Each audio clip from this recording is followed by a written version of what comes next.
Eu sou a professora Adriana e vou lecionar língua portuguesa para o sétimo ano do Colégio Emaús. Lembrem-se sempre de seguir todas as orientações. Bom, hoje eu irei trabalhar com vocês sobre o gênero textual conto, que inicia-se no capítulo, na unidade 6 do livro. Eu coloquei aqui para vocês alguns slides no PowerPoint para poder explicar melhor antes de passar para o livro, ok? Então, o conto é uma narrativa que cria um universo de seres, de fantasia ou acontecimentos. Como todos os textos de ficção, o conto apresenta um narrador, personagens, ponto de vista e um enredo. Ou seja, o conto é uma narrativa como uma crônica, como uma fábula. Existe a diferença entre os três, mas em relação à narrativa, é igual. O que eu quero dizer com isso? Tem que ter o quê? Tem que haver o quê dentro do seu conto? Tem que haver personagens, tem que haver um enredo. O que é um enredo? Nós já vimos isso anteriormente. Enredo é o quê? A história. E o enredo, ele vai envolver o quê? O início, não é verdade, da sua história. Quando você está lá no meio, você já está no clímax, né? Quando fala clímax, é o quê? É quando você já desencadeou o início da sua história, que você já está lá no meio da sua história, não é verdade? E o desfecho, né, que também faz parte do enredo. Então, o enredo é a história em si, ou seja, é o início, o meio e o fim. Tanto o conto, quanto a crônica, quanto a fábula, são textos de ficção. Nós inventamos um texto, então é por isso que é chamado de ficção. A diferença é que na fábula, por exemplo, vai haver o quê? Uma lição de moral. Toda fábula tem uma lição de moral e geralmente as personagens são constituídas de animais, de bichos, tá? Porém, você pode fazer sim uma fábula usando um objeto, por exemplo, não tem problema algum, desde que no final você tenha uma moral para ensinar, porque o que é a moral da história? É um ensinamento que você passa para a pessoa de acordo com o texto que você criou. Já o conto, ele é uma narrativa diferente nesse ponto da fábula, por quê? Porque não vai haver uma moral, mas é uma narrativa também que envolve personagens, né, que envolve um enredo e um tipo de narrador, assim como a fábula, tá? O conto é uma narrativa geralmente mais curta, não quer dizer que eu faça um conto com 5 linhas, não. Mas geralmente é uma narrativa mais curta porque envolve apenas, na maioria das vezes, um enredo, um contexto. É aquilo do que eu falo no início ao fim. Por exemplo, os contos de fadas, Branca de Neve, Rapunzel, Alice no País das Maravilhas. O que esse conto traz para nós? Ele traz aqueles personagens que nós já conhecemos, mas ele traz um enredo, uma história, como a Branca de Neve, que tem a bruxa que casa, né, madrasta casa com o rei morre, ela manda matar por causa, né, que ela queria ser a mais bela. Branca de Neve foge. Então, o conto está envolvido ali, o enredo está envolvido ali, naquela ficção, apenas em um contexto, ok? Então, o conto não precisa ser enorme, mas ele pode sim, caso quando você escrever, por exemplo, conto, caso você queira aumentar aquele enredo, você pode fazer, tá? Só não pode se perder naquele contexto, ok? Os diálogos, o que o diálogo tem a ver com o conto? Vai existir o que no seu conto? Os diálogos. Por quê? Os diálogos são de suma importância, sem eles não há discórdia, não há um conflito, fundamentais ao gênero. Eu tenho que haver essa discórdia e esse conflito para eu envolver o meu leitor. Tá? A melhor forma de se informar é através dos diálogos, mesmo no conto em que o ingrediente narrativo seja importante. A função do diálogo é expor, ok? Então, dentro desse diálogo, eu vou ter o quê? O discurso chamado discurso direto. que é o discurso direto? O discurso direto é a conversa entre os personagens dentro do meu texto, tá? Então, quando eu tenho um discurso direto, será quando eu tiver personagens conversando dentro do meu texto. Então, olha lá, o discurso direto, as personagens conversam entre si, usam-se os travessões, justamente porque é um diálogo. Se eles estão conversando entre si, tem que haver o quê? Um diálogo. Além de ser o mais conhecido, é também predominante no conto, ou seja, tem que haver então o quê? O discurso direto, a conversa entre os personagens. Então, isso que é o discurso direto, a conversa entre os personagens, ok? Contrário do discurso direto, nós temos o discurso indireto. O que é o discurso indireto? É diferente do discurso direto, é o contrário. Se no discurso direto eu tenho que ter o diálogo, no discurso indireto eu já passo o conto, as palavras, o meu contexto sem um diálogo. É quando o narrador vai falando o que aconteceu, sem o diálogo, sem a necessidade do diálogo. Então, quando o escritor resume a fala da personagem em forma narrativa, sem destacá-la, vamos dizer que a personagem conta como aconteceu o diálogo, quase que reproduzindo. Então, se houver um diálogo ali, por exemplo, entre Branca de Neve e o príncipe, tem um diálogo entre os dois.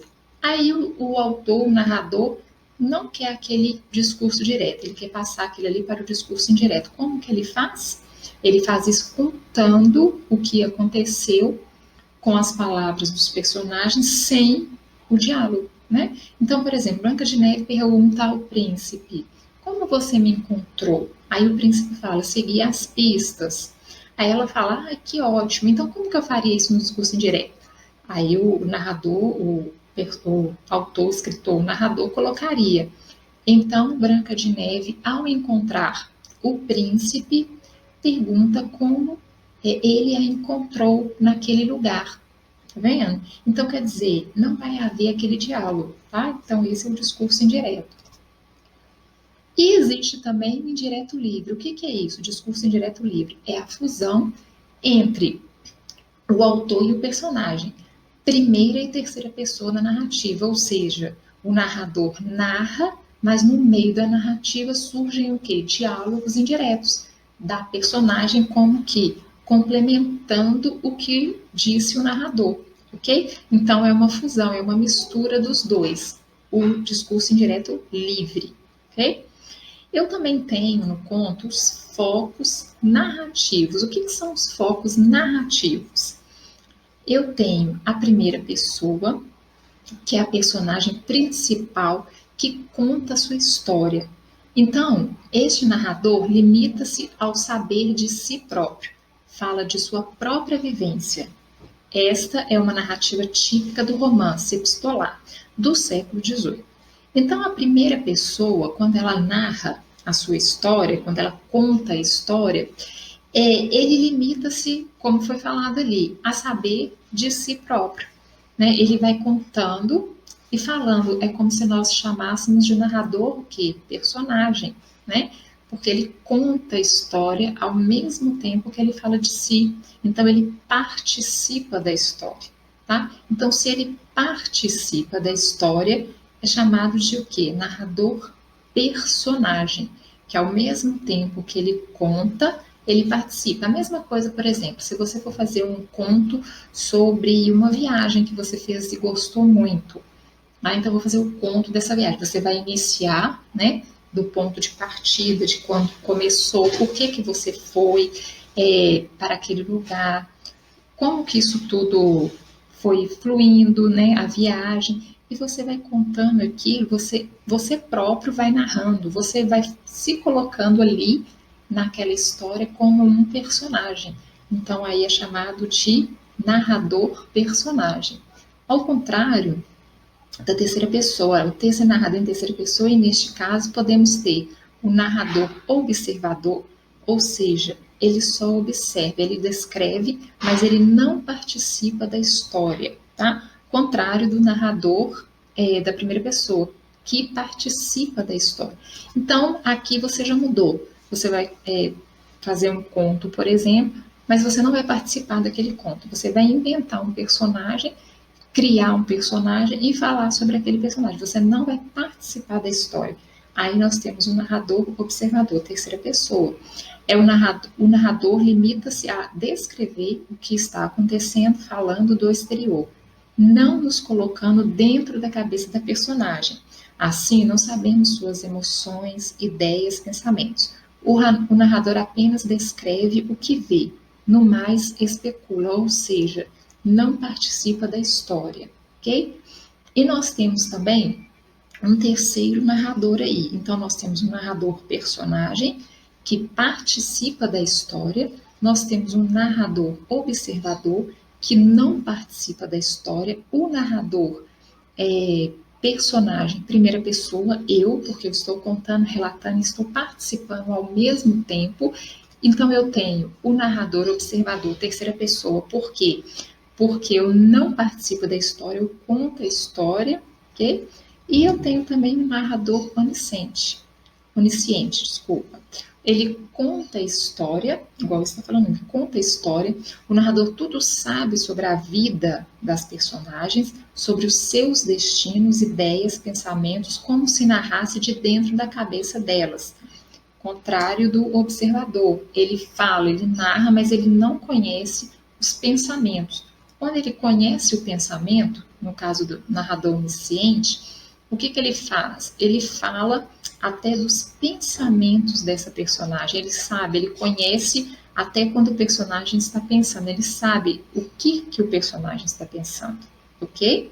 Além de contar a história normalmente como todos os outros narradores, tá?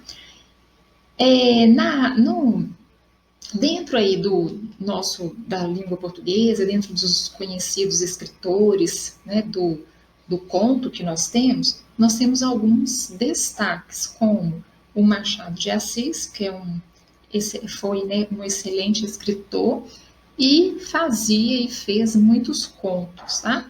Nós temos a Luís de Azevedo e Arthur de Azevedo, entre outros que destacam-se no panorama brasileiro do conto, abrindo espaço para contistas como Monteiro Lobato, Clarice Lispector, todos esses são bem conhecidos. Ruth Rocha, Lima Barreto, outro Lara Rezende, Lígia Fagundes, Teles, José Veiga, Dalton Trevisan e Rubem Fonseca.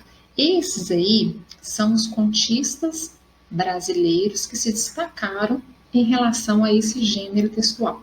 Todos esses, quando nós vamos fazer alguma leitura de algum texto no livro, eu não sei se vocês já perceberam, que lá no final, né, claro, fica o autor daquela história. E algumas vezes o livro traz, não só o de língua portuguesa, qualquer livro didático, traz fragmentos desses contos, dessas histórias que foram criadas por esses autores. Por que os livros de língua portuguesa usa muito esse recurso, né, desses autores?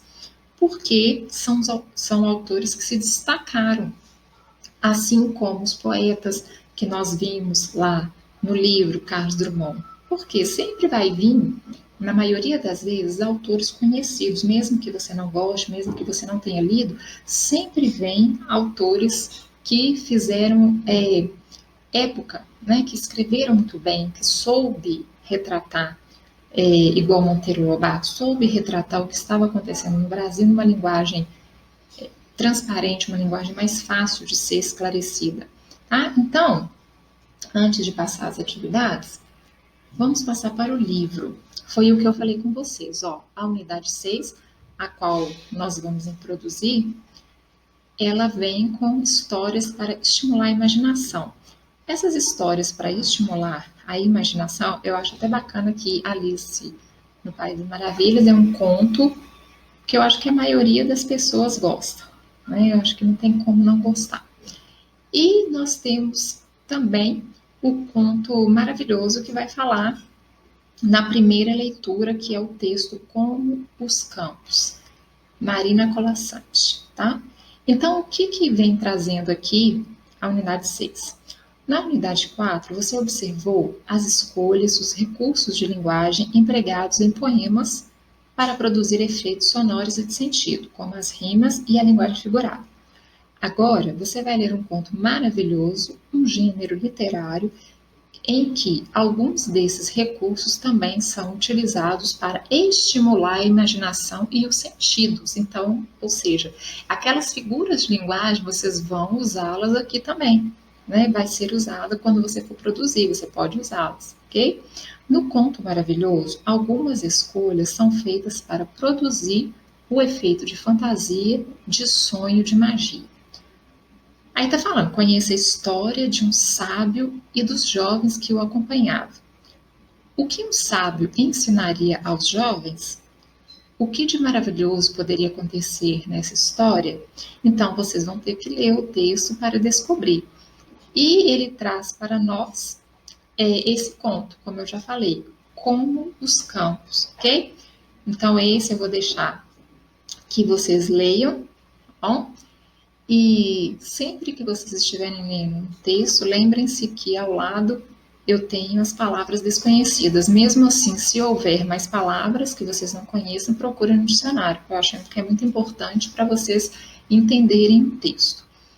Depois do texto, eu vou deixar as atividades de interpretação do texto, compreensão inicial, e vou deixar também, passei aqui, a outra compreensão textual, que eu tenho duas, né? A compreensão inicial e a linguagem e construção do texto.